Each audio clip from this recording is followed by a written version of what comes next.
أعوذ بالله من الشيطان الرجيم.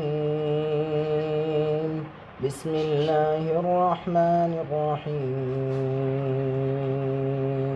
والضحى والليل إذا سجى ما ودعك ربك وما قلى وللآخرة خير لك من الأولى ولسوف يعطيك ربك فترضى ألم يجدك يتيما فآوى ووجدك ضالا فهدى ووجدك عائلا فأغنى فأما اليتيم فلا تقهر وأما السائل فلا تنهر وأما بنعمة ربك فحدث. صدق الله العظيم.